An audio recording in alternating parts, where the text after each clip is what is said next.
मालूम नहीं कि हमारे भविष्य में क्या लिखा है। तो ये गोसाई लोग एक ऐसा रखते थे पशु बैल, आंख पर मासा है, पीठ पर पैर है, बहुत छोटा नाटा है जिसको नादिया बोलते उत्तर प्रदेश में, हम लोग अपने यहाँ बसहा बैल बोलते। भोला बाबा शंकर बाबा का अवतार माने बसहा बैल। और वो जो गोसाई है कपड़ा उपड़ा उड़ा के और हजारों चिट्टी कौड़ी उसमें साट के रखता, गेरुआ बस्तर पहन लेता। और हमारे साधु लोग जो ये बैठे देखिए इसी रूप में रहता। वो बेचारा गरीब है, वो लेके गांव गांव घूमता, मेरे गांव चलाया मेरे पास। मेरी माँ बैठा दी ओरी के नीचे खपड़ा घर के, देखो बाबा देखवा दो मेरे बेटे के भाग में क्या लिखा हुआ। ये हम ही अकेले नहीं, लाखों लोग जो गांव से आते उनको इन बातों की जानकारी है। अब वो गोसाई बाबा दोनों हाथ को मुट्ठी बांध के आगे करते कि इसमें नौकरी मिलेगा कि नहीं या इसमें नहीं मिलेगा। तो दोनों मुट्ठी जब आगे करता बोलता बोलो भोला, देखो देखो इसके हाथ में क्या लिखा है। तब बैल का स्वभाव है बसहा का कि जब मुट्ठी बढ़ाइएगा तो समझेगा कि कुछ खाने को दे रहा है, तो कभी बाएं में कभी दाएं में सूंघता। आज जब वो भोला बाबा समझ जाता चेतनशील है कि हमको ठग रहा है, गोसाई बोलते रहता, पीठ ठोकते रहता, नहीं आता है सूंघने के लिए हाथ मुट्ठी। तब गोसाई पीछे से खोदता, तब वो झंडे घंटी करके महोदय में अपमान का नहीं। आप कभी कभी बढ़ते थे कोई काम करने के लिए, लेकिन फिर रिवर्स गियर में चले आते। जो नादिया का हाल रहा वही 13 साल में आपको नागपुर ने और एलआईओ ने हाल करके आपका रखा। ये है रखा 13 महीना। आपको एक मौका था, आप कांग्रेस की बात करते, सीपीआई सीपीएम की बात करते। जौहर साहब वहां बैठे हैं।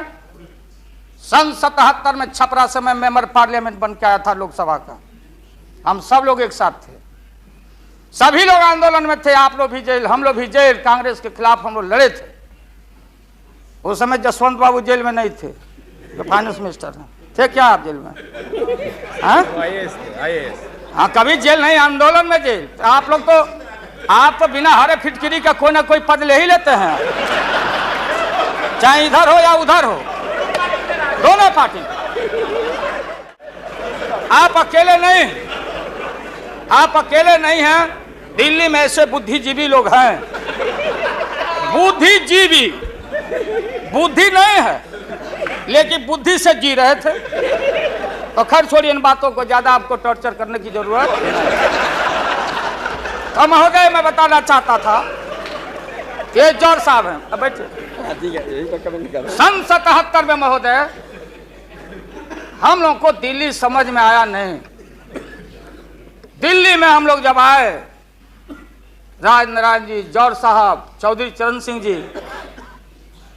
हम लोग उसी परिवार के लोग हैं महोदय, चाहे मुलायम सिंह जी हो और कोई हो या नीतीश जी उधर जो चले गए हैं। हमारे मुंह में सीधे 32 दांत है, उनके पेट में नीतीश के दांत है जो वहां चले गए। पेट में दांत, पेट वाला दांत बड़ा खतरनाक होता है।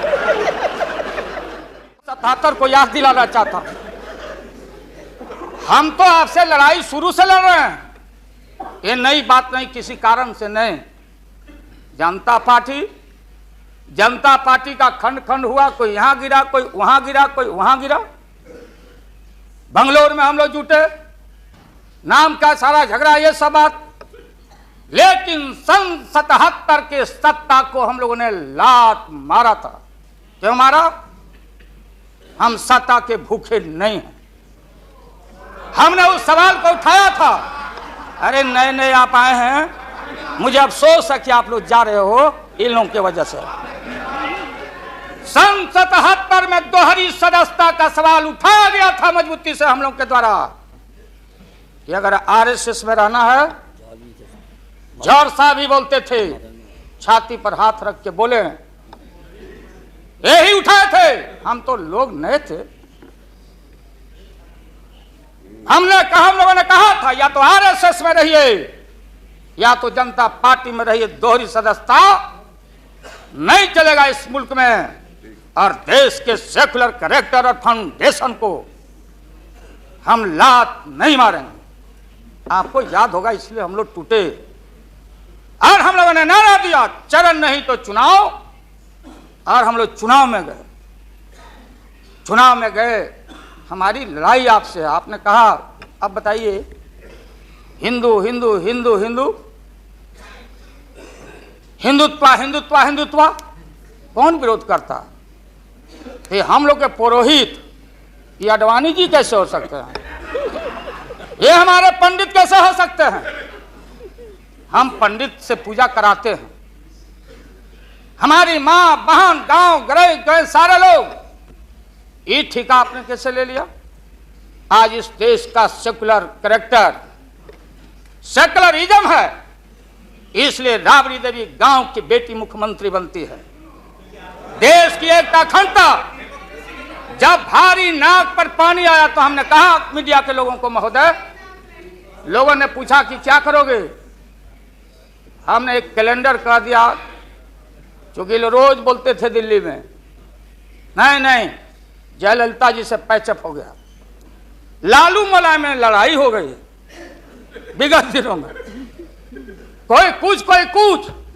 अब हम जो है सो कि पहले बोल देते थे, इस बार हम लोगों ने साइंटिफिक तरीका से काम किया ही, समझ लीजिए। क्योंकि साइंस और टेक्नोलॉजी का युग है। आप डंडा पहना छोड़ के अग्नि में प्रवेश कर गए हैं, आप पोखरन में, तो हम लोग भी अपनी साइंटिफिक तरीका का इस्तेमाल किया है। आप पूछ रहे हैं क्या रूप होगा, क्या रंग होगा? इसमें रंग अजूबा होगा, इस रंग का कोई जवाब आपके पास नहीं होगा। आप जाइए। अभी भी मेरा सुझाव है, हालांकि सुझाव देने का हकदार आपके उम्र के आदमी के लिए हम नहीं योग्य समझते, लेकिन आपने कहा था माननीय प्रधानमंत्री जी, पूरे देश के कांग्रेस के लोगों को विन ओवर करने के लिए, संपैथी लेने के लिए, कि नेहरू जी ने कहा था कि अटल एक दिन तुम देश का प्रधानमंत्री बनेगा। आपने कहा था, ये लिखा हुआ है रिकॉर्ड में, आपने कहा था। तो आप एक बार नहीं, आप 2 बार हो गए। नेहरू जी तो एक बार बोले, आप हो गए 2 बार। आप तो जान छोड़िए मुल्क का। महोदय, दूसरे का दे दीजिए। महोदय, क्या आपने कहा था? अब अपने हम लोगों ने, अब आप हम लोग को पाठ पढ़ाते हैं, अडवाणी जी चले गए उठ के, अडवाणी जी उठ के चले गए, आप हमको पाठ पढ़ाते, हमको शिक्षा देते। जब हमारे आदरणीय जो चोटी के नेता थे मुल्क के नेहरू जी जैसे लोग, लोहिया जी, जयप्रकाश नारायण जी, सारा जो पक्ति के उस समय नेता थे, उन्होंने आपको जरूर आशीर्वाद दिया, और उनके आशीर्वाद से 2 बार आप हो गए। लेकिन अभी जो आपने कार्यक्रम घोषणा किया था इसी हाउस में, जवाहर रोजगार योजना को क्यों मिटा दिया आपने? रीनेम क्यों कर दिया? सारे चीज को कंपाइल क्यों कर दिया? इंदिरा आवास को क्यों आपने रिकंपाइल कर दिया? आप इतिहास को मिटा के और आरएसएस के संस्कृति को देश की जनता पर लालच दिखा के लादना चाहते हैं। इसके लिए ये सवाल सत्ता का कौन क्या हो नहीं हो, क्या कौन मंत्री, क्या मंत्री हो? मंत्री आएंगे और जाएंगे, लेकिन एक बार मुल्क मुट्ठी से निकल गया तो फिर संभाल से बाहर हो जाएगी।